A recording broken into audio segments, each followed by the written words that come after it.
Yo, welcome back to the channel, everyone. Hope you guys are having a great rest of your day, start your day, whatever time it may be. And we did it, man. I am beyond satisfied. I am beyond excited because literally a video ago, I was just talking about, all the mods that I was doing for the 99 were gonna be in preparation to potentially pick up an 03, 04 Cobra in 7 to 8 months. You know, I still got in the back of my mind, I might try to find a Cobra, I ain't gonna cap. Now, there was a cold front last night in Texas. The air was great, the DA was amazing, and the 2-valve ran a personal best. And honestly, this is exactly where I wanted the car to be at before I put on the 15-inch full drag pack as well as the brakes. This is such good news for me personally, and honestly I think for a lot of you guys as well that are considering building up a 2-valve and wondering if all the work, if all the money, if all the time is actually worth it. And I am happy to say that 100% without a doubt in my mind, it is. Now the funny thing is, technically, I don't even need these no more. Obviously, it will make a massive difference on top of what the car already ran, but I thought I would need the 15s and the brakes to do what I did. And the fact that it blew it out the park with the stock wheels, not the stock wheels, the street wheels, what I mean, on the street tires, on the heavier Cobra brakes, I am beyond excited, man. Whew! God! Yes, now I'm actually gonna go ahead and show you guys. I did make a slight difference with this car when I did go ahead. I took out the seat back with this bracket. Now, I don't know how much of a difference that actually does make. It weighs a little bit, it's not crazy, but this was the car. This was the race weight, quote unquote race weight. Let me get my phone. So, I actually don't have my phone with me right now. Oh well, but this was the race weight. I had the seat back gone. You guys can see, you could just go straight into the trunk. Yes, it's loud as fuck. No, I am not gonna turn the car on because this car needs an oil change, and I'm not gonna get that done because I need to do the Procharger oil change as well as some of the other things done with the car. The clutch literally broke the PR on the car. The clutch setup that, you know, we just discovered yesterday. I don't know if you're gonna be able to see it, but look at this. I don't know if you guys can see it, but that, what is this? This is what the fuck is causing the problem right here. This is it right here. Because look, it's like jackhammering that piece right there. But hold on, let me go get my phone real quick so you guys can see it. This is what's causing the issue. And that is 100% what that noise is. This car needs an oil change in less than 100 miles, and I do want to take this out this weekend, so I'm not going to drive it today. I need to go to Best Buy to pick up some more GoPro batteries, so I'm going to do that in the 350. But man, I am beyond excited.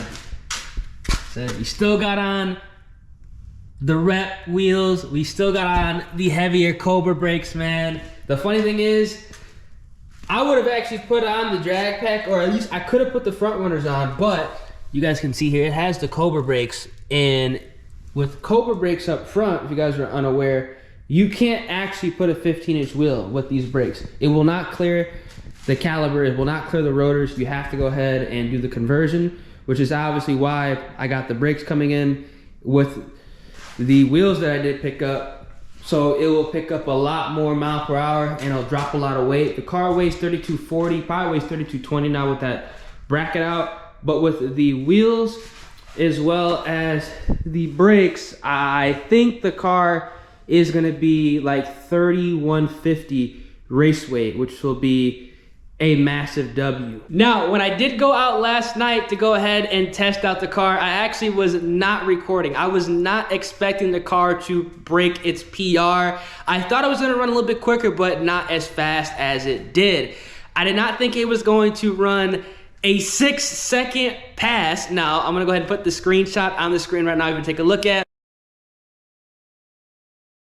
I have all the Dragy data. That's gonna be all the most important information, which is a massive W. And let's be honest here, guys. The car don't have interior lights. The spot that I went to, I had very limited time, very limited space. It's pitch black. You wouldn't have seen anything anyway, but I got the Dragy information. I did not think this car was gonna run a 6 on the setup it currently is on, because in less than 45-degree temperatures, the TQs cease to work. They don't work, they start to spin, but I was able to kind of feather it and get it to hook up from a 59 roll. I didn't actually lean into it at like 50. I literally left at like 59 miles an hour and started to spin a little bit at the top of 3rd gear during the gear change, and then it was able to hook up enough to the point where it was able to cut that 6-second pass. Now, obviously, 6-second pass isn't the fastest thing in the world, but for a 2-valve Mustang with the stock TR3650 manual transmission, and on top of that, this car theoretically didn't make 600 horsepower. It made 588 on the dyno. Obviously, you know, we all think it's a mean dyno because this is entirely too quick for the horsepower that it did make. Yes, the DA was amazing. Yes, the weather was amazing. But at the same time, I think it is a little bit too quick for 588 wheel. I think it makes low 600 horsepower.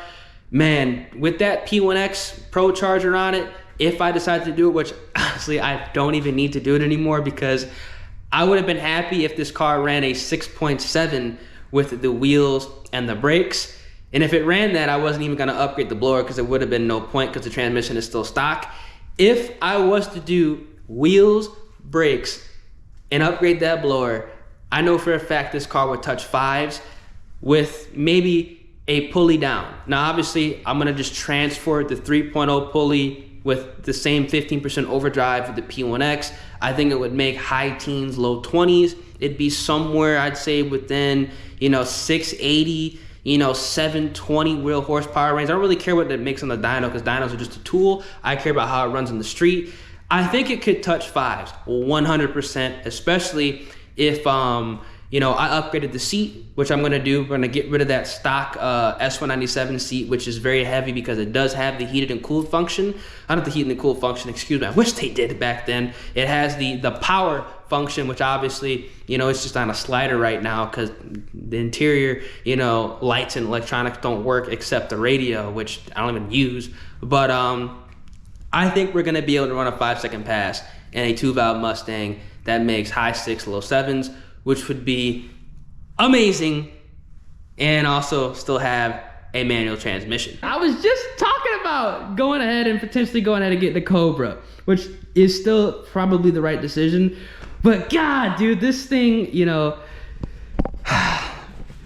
she's clapped, but I mean, she's putting in work, man. I'm gonna just ride out this 3650 until otherwise, because there ain't no reason to take it out, ain't no reason to upgrade. And mess with some shit that's working, because obviously this 3650 in this car, you know what I'm saying, it's putting in some work, god damn it. All right, hope you guys enjoyed the video, man. Want to keep you guys in the loop on the progress with the 2-valve. Next couple loops, we're gonna go ahead and mount up the wheels, the brakes, and we're gonna see what it does. So if you guys are excited, make sure you guys drop a like on the video, subscribe to the channel, turn those post notifications to stay up to date. Whew, it's gonna be pretty interesting. Deuces.